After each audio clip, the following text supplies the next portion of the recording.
Hello, नमस्कार और अदब तमाम दोस्तों को। आपके दोस्त और रहनुमा इरफान की तरफ से एक बार फिर आपके साथ है आपके अपने चैनल एस्ट्रो एश्योरेंस पर।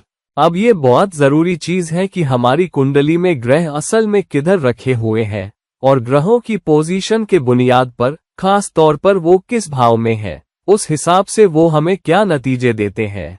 और हम जानते हैं कि किसी खास भाव में होने की वजह से ग्रह उस खास भाव के नतीजे देता है।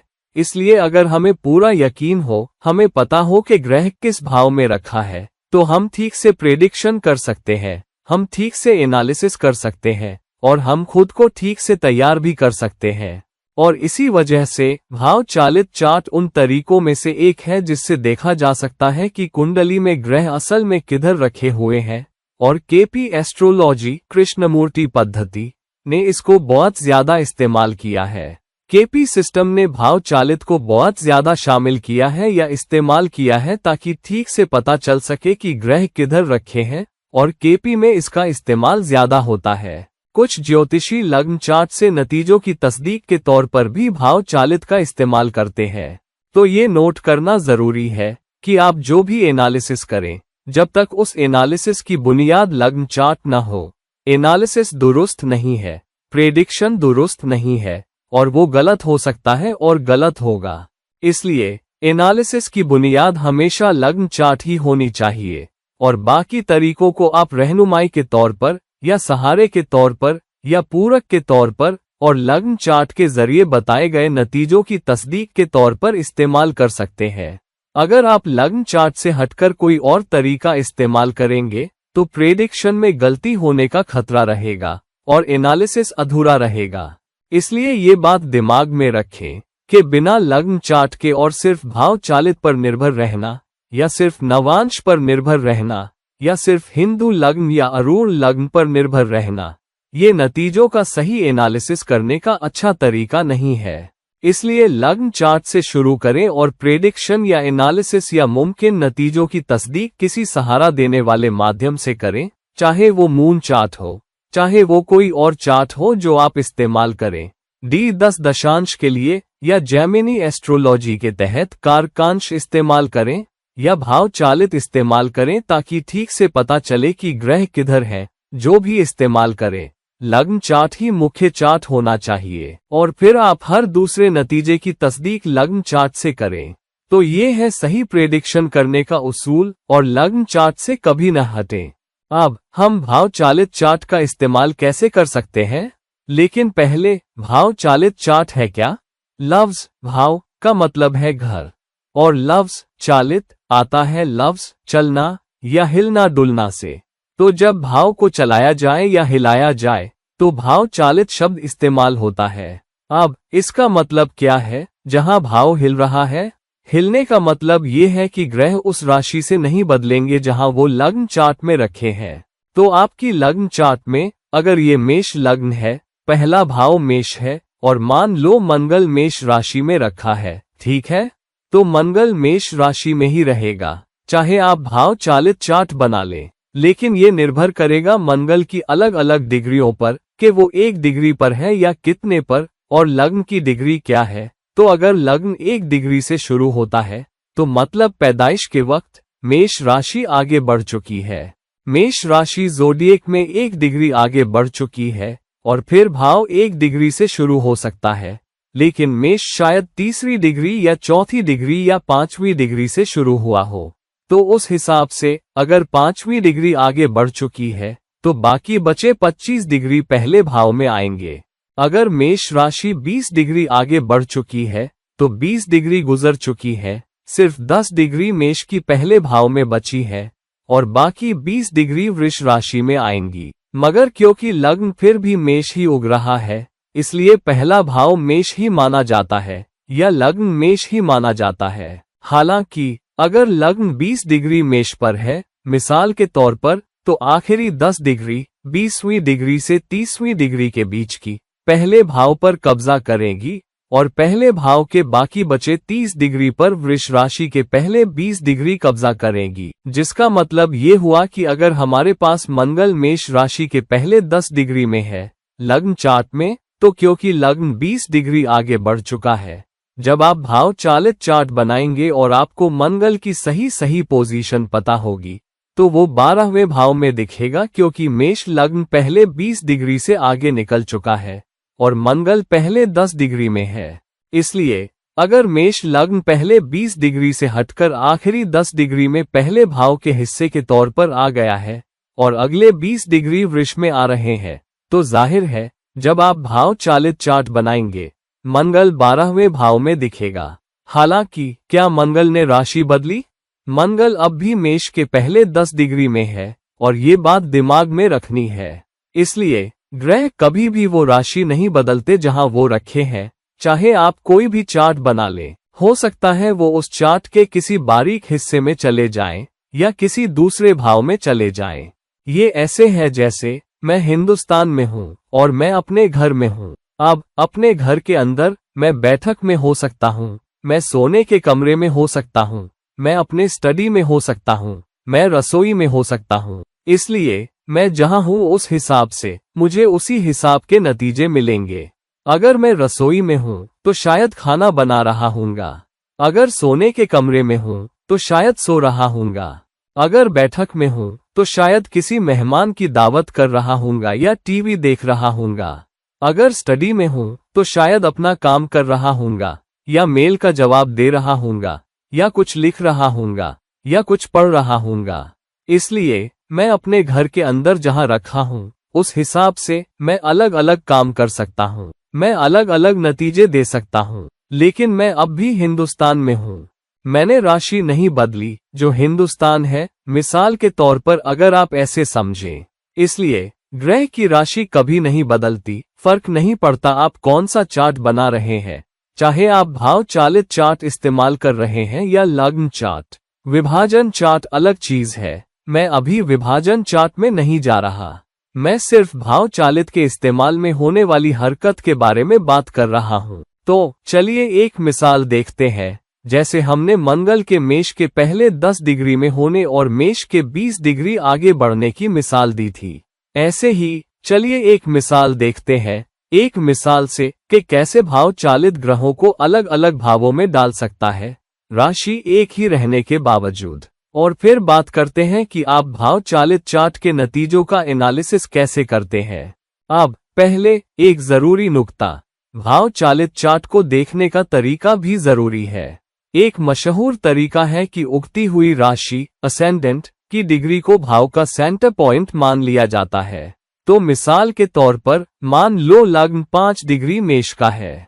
अब अगर हम सेंटर से जो 5 डिग्री मेष है उससे 12वें भाव और पहले भाव और दूसरे भाव को देख रहे हैं, तो मतलब मेष की सिर्फ 5 डिग्री आगे बढ़ी है। इसलिए मेष के पहले 5 डिग्री बाकी है और 5 डिग्री के दोनों तरफ से 15-15 डिग्री पहले भाव के हिस्से के तौर पर ली जाती है। तो अगर मेष की 5 डिग्री है तो मतलब मेष के 0 से 5 डिग्री और मीन राशि के आखिरी 10 डिग्री 20वीं से 30वीं डिग्री और मेष के 5 डिग्री और फिर मेष के अगले 15 डिग्री पहले भाव में आ रहे हैं। लग्न का सेंटर पॉइंट 5 डिग्री माना गया है।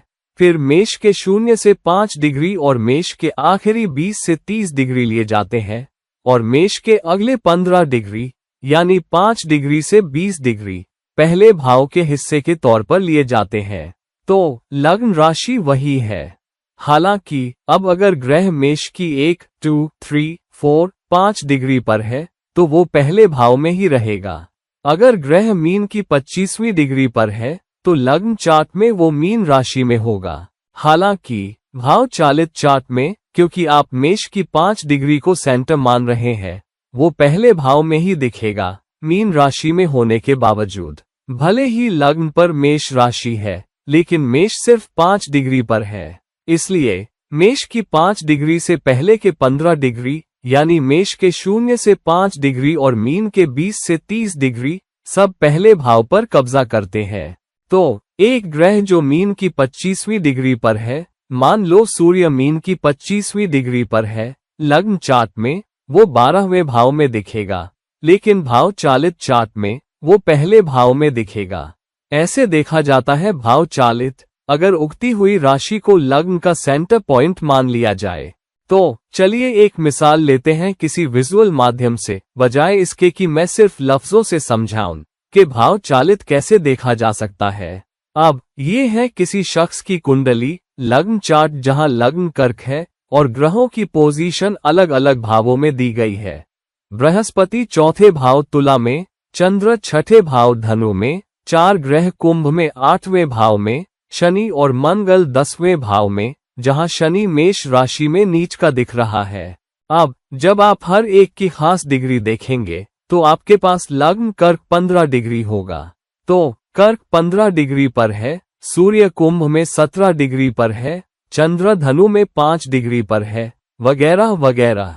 तो जब हम इस खास चार्ट पर राशियों को चस्पा करते हैं तो हमें ये मिलता है। तो ये है चार्ट, ये लग्न चार्ट है, और फिर हम उनमें से हर एक में राशियां डाल रहे हैं। फिर राशियां ऐसे जिंदा हो उठती हैं। तो यहाँ आपके पास कर्क राशि है, अगर आप पहचान सकें। कर्क राशि, सिंह राशि, फिर कन्या, तुला। तो जब आप देखते हैं लग्न यहाँ कर्क है। हालांकि अगर आप इन राशियों को हिलाएं जबकि भाव वही रहें, आप देख सकते हैं जैसे जैसे वक्त गुजरता है राशियां हिल सकती हैं, लेकिन भाव वही रहेंगे। हालांकि अगर राशि कुछ डिग्री ही बदले तो राशि सेंटर में आ सकती है या राशि भाव के आखिरी में जा सकती है। जैसे यहाँ कर्क लगभग लग्न के आखिरी में है। ये पहला स्क्वायर, ये स्क्वायर पहला भाव है। तो मिथुन अब बन जाता है।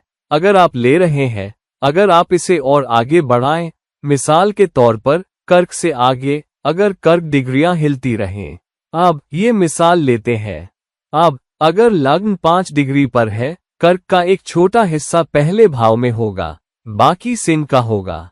तो अगर आपके पास कर्क की 5 डिग्री है तो बाकी बची 25 डिग्री सिंह की होंगी। तो फिर जबकि लग्न अब भी कर्क ही होगा, ज्यादातर भाव पर सिंह का कब्जा होगा।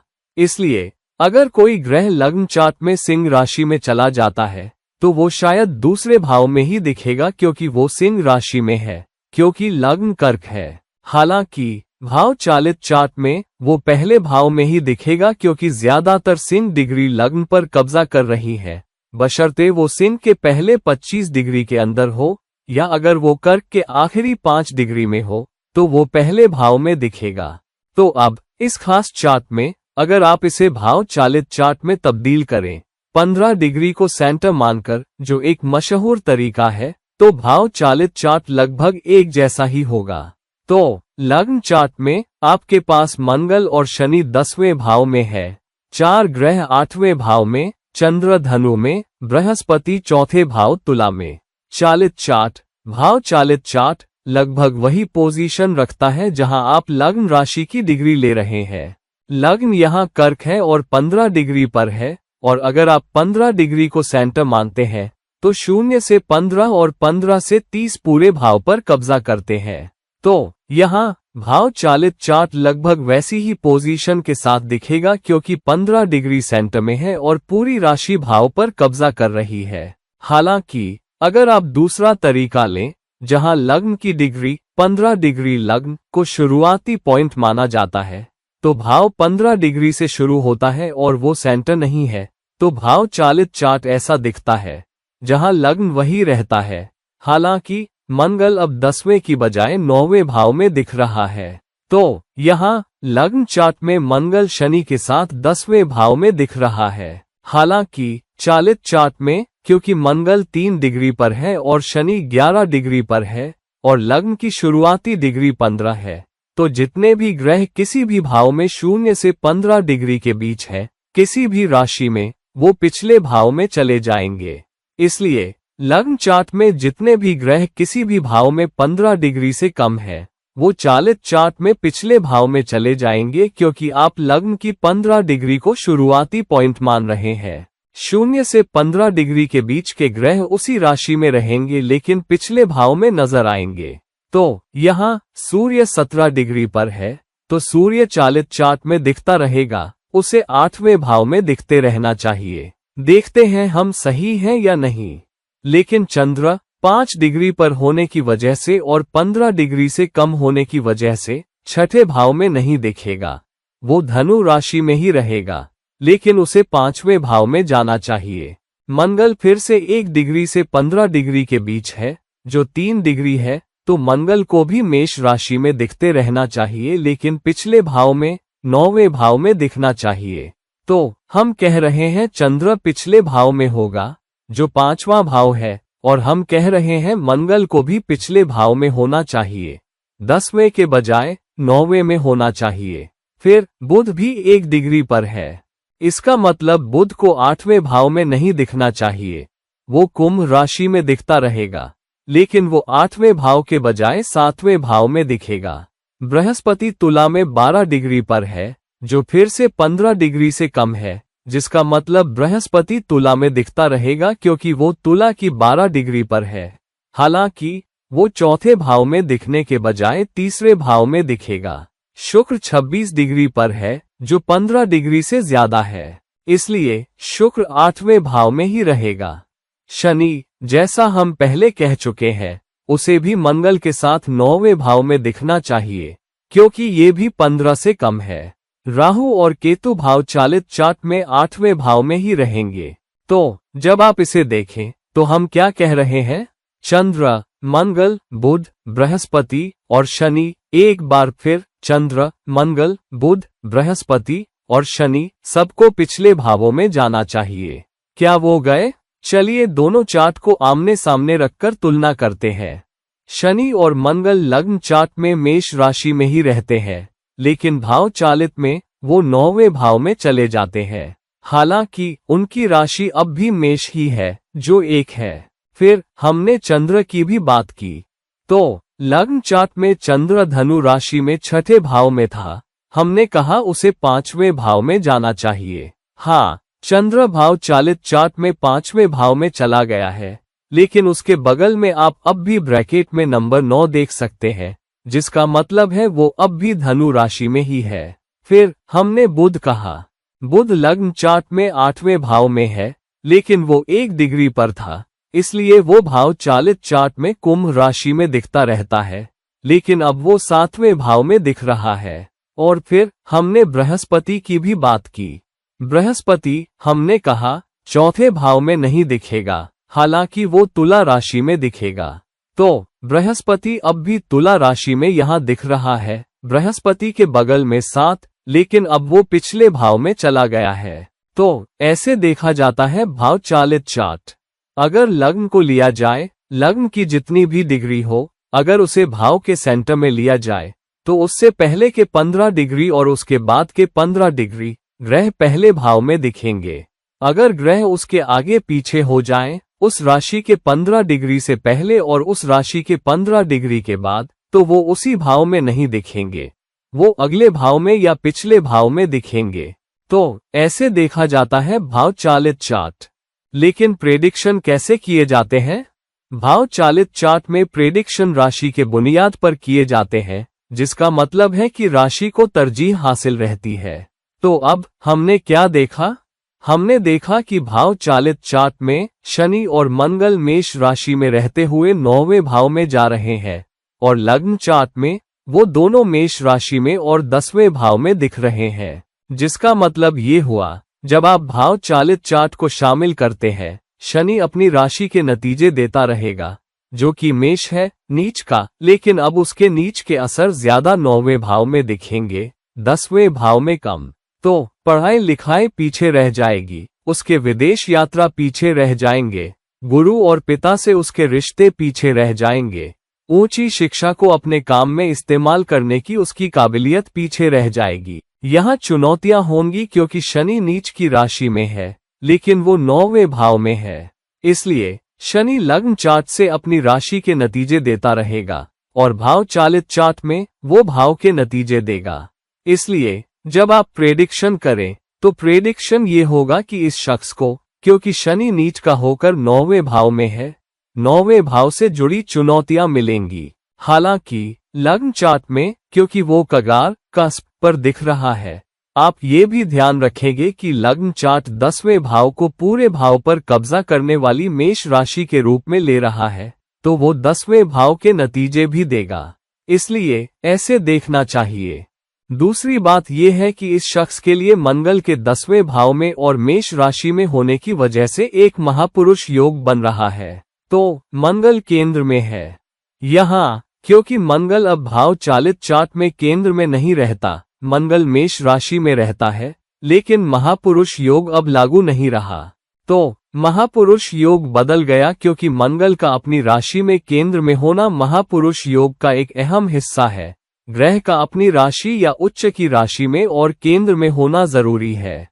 यहाँ मंगल अपनी राशि में तो रहता है, लेकिन वो केंद्र से निकलकर त्रिकोण भाव में जा रहा है। वो एक अलग योग भी है, लेकिन वो महापुरुष योग नहीं रह जाता। हालांकि वो मेष में रह रहा है, लेकिन 9वें भाव में जा रहा है। तो शनि नीच का रहेगा, लेकिन 10वें भाव के बजाय 9वें भाव के ज्यादा नतीजे देगा।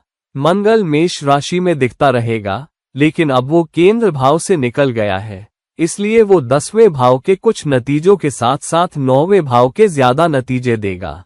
इसलिए भाव चालित का इस्तेमाल करके आप लग्न चार्ट की प्रेडिक्शन देते हैं और भाव चालित चार्ट के कुछ नतीजे ग्रह की भाव में पोजीशन के हिसाब से देते हैं। बस इतना ही। आप ये भी देखते हैं युति कंजंक्शन में अगर दो ग्रहों के बीच युति है तो योग अब भी नजदीकी के आधार पर देखे जाते हैं, न कि एक ही भाव में होने के आधार पर। इसलिए जब भी आप कोई योग देखें, मिसाल के तौर पर अगर आप बृहस्पति और चंद्र के बीच गजकेसरी योग देख रहे हैं, हम ये कहते हैं कि अगर बृहस्पति और चंद्र के बीच 10 डिग्री से ज्यादा का अंतर है तो गजकेसरी योग कमजोर है। इसकी वजह ये नहीं कि वो जरूर अलग अलग राशियों में चले गए हों। हो सकता है वो एक ही राशि में रहें या अलग अलग राशियों में चले जाएं। मिसाल के तौर पर बृहस्पति कर्क की 25वीं डिग्री पर हो और चंद्र सिंह की 5वीं डिग्री पर चला गया हो, तो वो एक ही भाव में नहीं दिखेंगे, वो अलग अलग भावों में दिखेंगे और डिग्री का अंतर 10 से ज्यादा है। इसलिए गजकेसरी योग लागू नहीं होता। हालांकि अगर बृहस्पति कर्क की 28वीं डिग्री पर है और चंद्र सिंह की 2 डिग्री पर है, तो डिग्री का अंतर सिर्फ 4 डिग्री है, तब गजकेसरी योग लागू होता है, इसके बावजूद कि वो अलग अलग भावों में दिख रहे हैं।